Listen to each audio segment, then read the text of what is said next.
the fall of Babylon 150 years before it ever happened. So keep that in your thought. 150 years. I was thinking today, this morning, I said, with Cook, I believe it's Cook, went to Hawaii.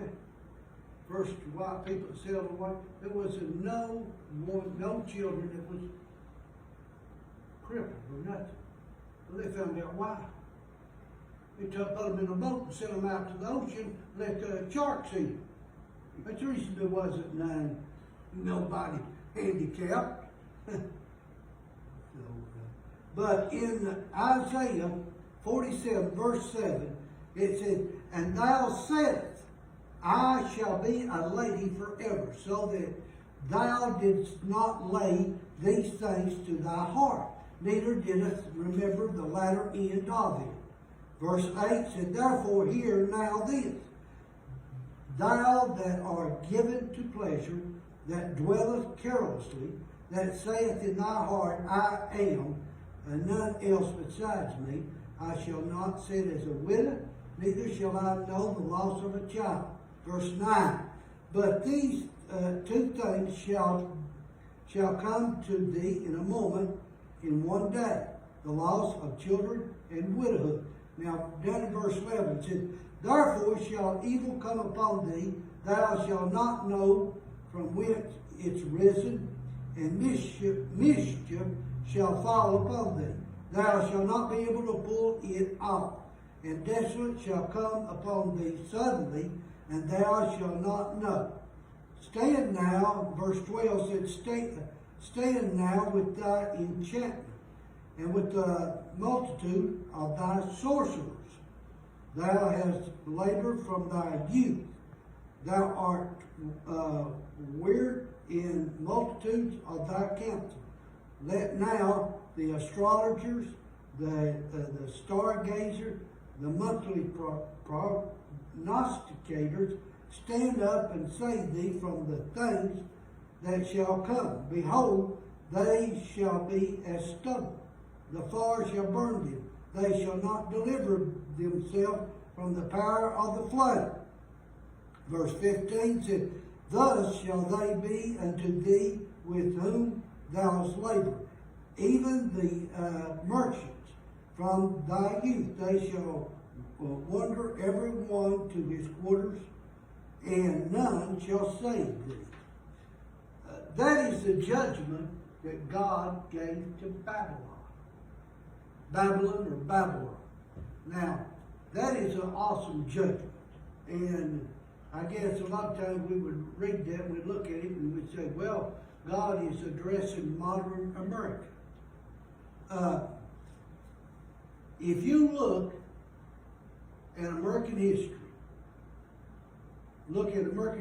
and with my belief, my conviction, that God has set aside and reserved for a chosen and elect people, this North American continent.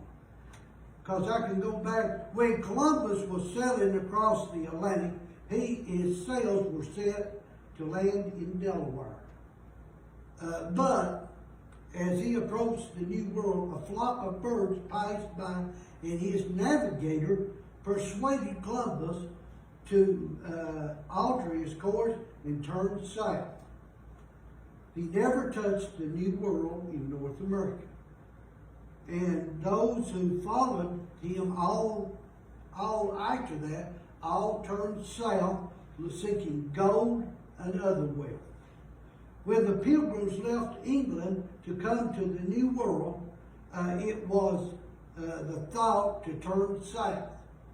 I've said it over and over. I asked a history professor one time, I said, why did they go so far north? Well, what happened was, in the Atlantic, there's a big storm coming. It pushed them north, above where they were supposed to land. And they landed there, the Mayflower and the other ships that was with them, they finally landed far, far north. And though it was in the dead of winter, they came to this New England and built little colonies there. Now, there was also a massive drought that took place in that little community. And they knelt and prayed for 9 hours, and it rained. And that ended that after 9 hours. At the close, in 1746, when 40 French warships left Nova Scotia. They drove all the 3 towns. That's the reason you got them down in New Orleans. Everything's French down there. They drove them out. They was going to kill them. So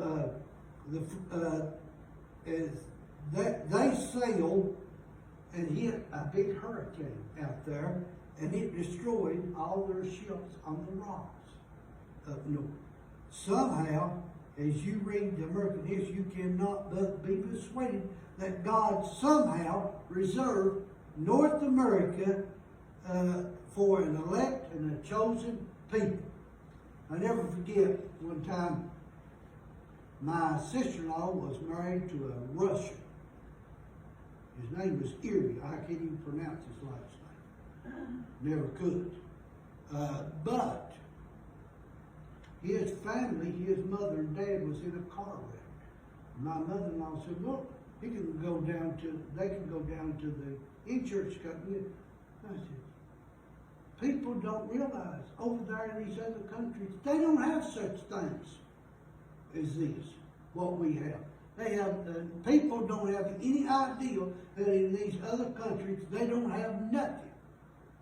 I remember coming off a ship one time and I was singing that song, Born in the USA, and there's a big old guard said, that's right, I'm thankful that I was born in the United States. And that's true. We forget that. Now, what kind of people were they? What kind of men were they that these men laid the foundation of this new nation in the wilderness? We see their statues, what's left, and the kind of men they were that God reserved for, and His providence kept them. You know, we read about the British after the Revolutionary War. They came to Washington, D.C. That's when Dolly Madison got the portrait and escaped. Madison was president. They came to invade. They just about burnt Washington. But something happened. There was a tornado. A hurricane hit Washington and drove them out. You don't hear that. You don't even see that in a textbook. That is the providence of God. But people, and actually, before that, one great event, you see that the providence of God is the Revolutionary War. There were 65 men who signed that document of the Declaration of Independence. Never forget, I was up in Washington one time, and there was 2 things I wanted to see. I wanted to see Old Glory as it flew over Boston, that was made. It's bigger than any other flight. And I wanted to see the Declaration of Independence. Well, there was no line. It's the Declaration of Independence. I said, well, I better go and see Old Glory. I went to see Old Glory. When I got back to see the Declaration of Independence, well, they was lined up everywhere. And I said, well, that blew that. So there I was. And you look at those names that are scratched out on that parchment, we think, and how noble and how fine and how magnificent these men were.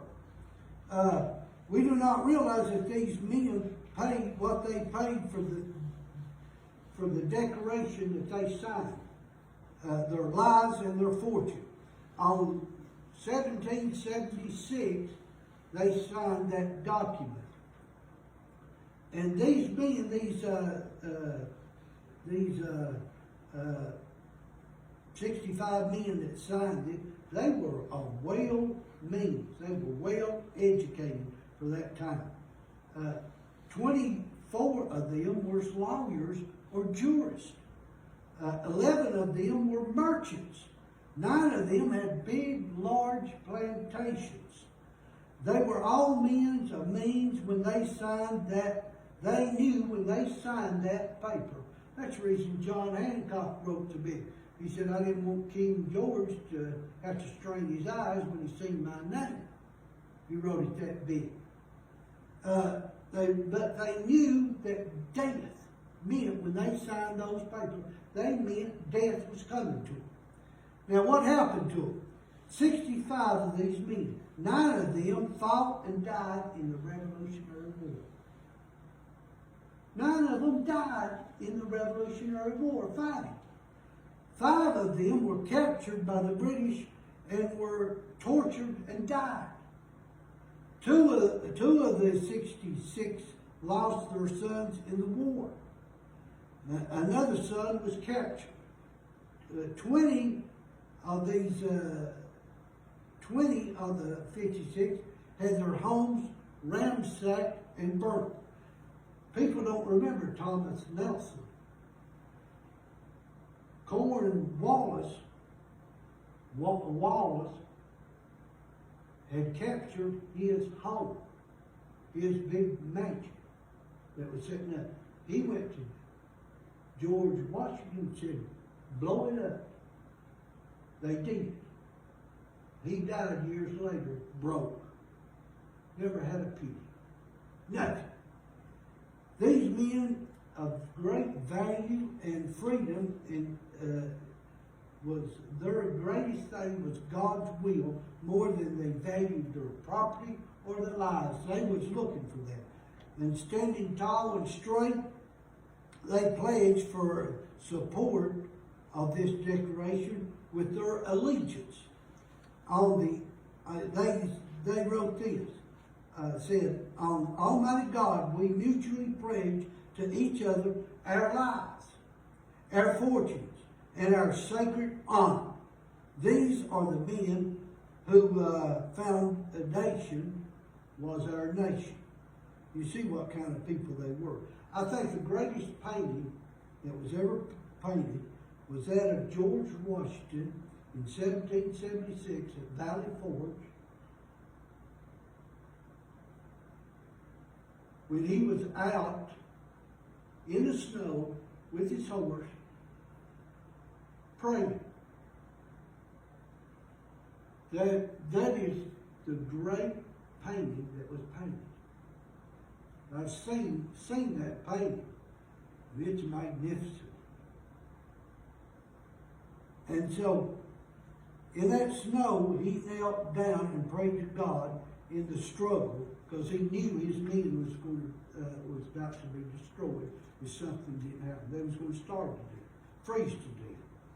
So what kind of men were they that formed the foundation of this nation? You can see it in the Continental Congress. It was presided over by George Washington. And on the center table where Washington there was one book, the Bible. On his table was the Bible. Ben Franklin said, if God knows when a sparrow falls to the ground, he said, he knew of the nation that God would protect. It would not succeed if God did not protect it. And that's what and he said, I make a motion that we begin each session of Congress in prayer. That's the reason you see those people up there, every time they open Congress up, they have a prayer. About 99% of them stays in there too. Because they sure don't go nowhere. These were devoted men and we see these things, and they pray for a holy protection.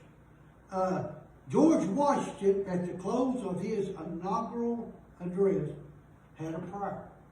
And he prayed this: Almighty God, we make our earnest prayer that Thou would keep the United States in Thy holy protection, that Thou would incline the hearts of the citizens to cultivate a spirit of obedience, to entertain brotherly affection and love for one another and their fellow citizens of the United States. Can you imagine the president closing, his inaugural address with a prayer? Not today. And they took, as you go into the rotunda there at the Capitol, the White House, or the Capitol building, you'll see the statues. I think they took Robert E. Lee. They don't have any idea. I told someone, they was talking about Robert E. Lee. I said, you don't even have any idea who Robert E. Lee was. All they know is he led the South. He was a devout Christian. You know that when, after the war, he went to church, there was a black man come up to join. He went with him. You don't hear that. You hear nothing of that. And he said, when he surrendered, when Robert E. Lee, when he spoke to his men, he said, I earnestly pray that a merciful God intends to you his blessings and his protection. The Marine Corps sings the songs, the Halls of Montezuma. You know who led them through that? Robert E. Lee. He went through a rocky place that was so rocky it was impossible to get through. And he took his men and went through. When he bid farewell, Robert E. Lee said, that's what he said.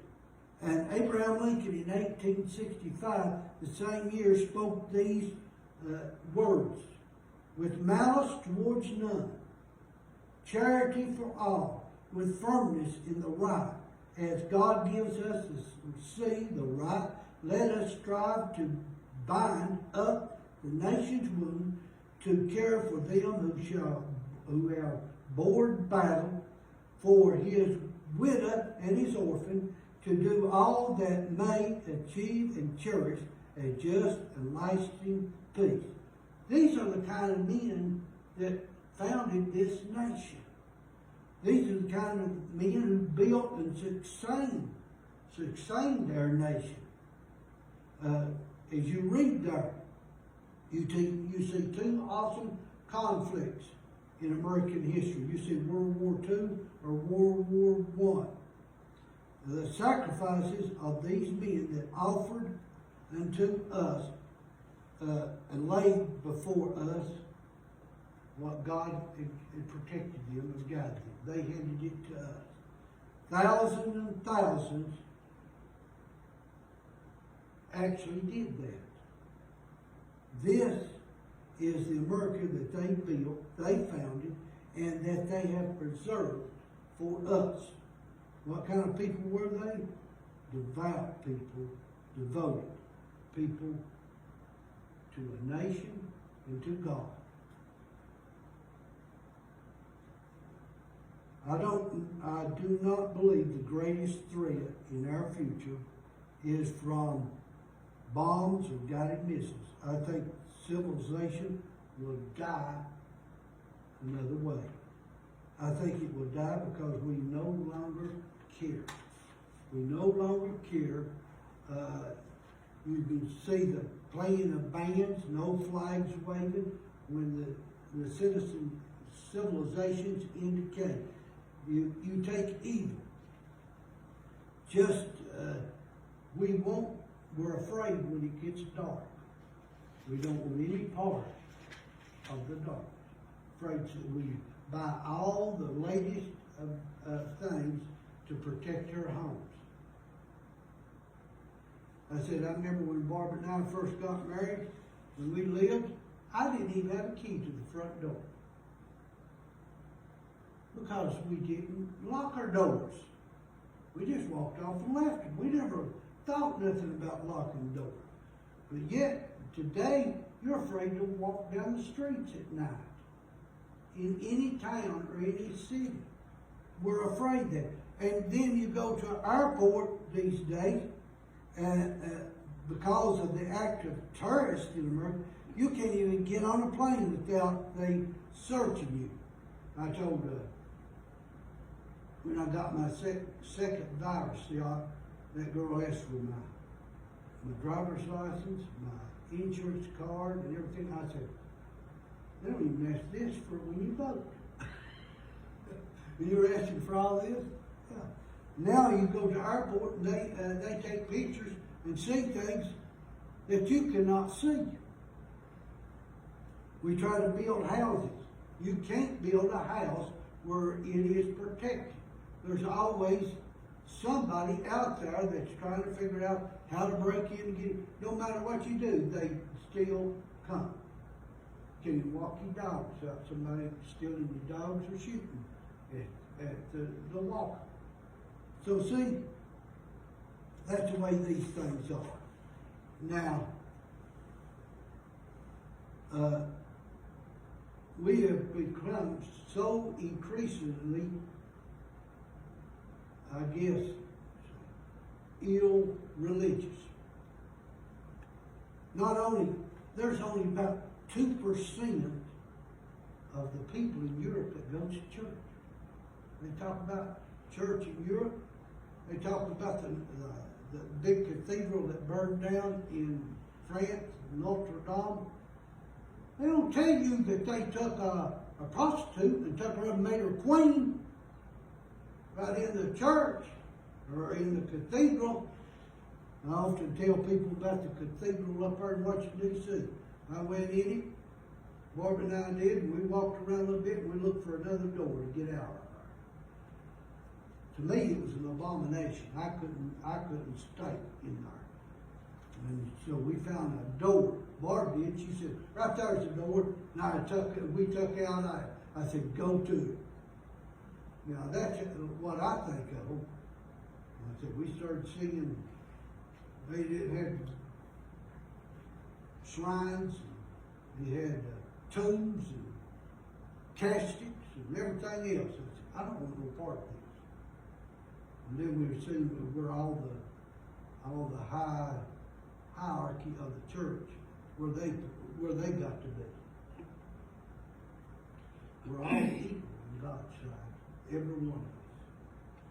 Let me close with this. Say this. This is a passage that's found throughout the Bible, and we see it over and over. If my people who are called by my name will humble themselves and pray and seek my face, then turn from their wicked way, then will I hear from heaven and will forgive their sins and will heal the land. It's what God says. If we as a people will turn and recognize Him as God. And only 2%, and then just put you on another figure, in Ireland, within another year, Wales will be paganism. It'll be just like it was before the missionaries ever went. I mean, you can, over in Europe, you can get on the internet, you can find where churches are for sale. They for sell them and do it. Let's stand. God bless you. If you need to make a decision anyway, we will just come and let me know. Just everybody stand.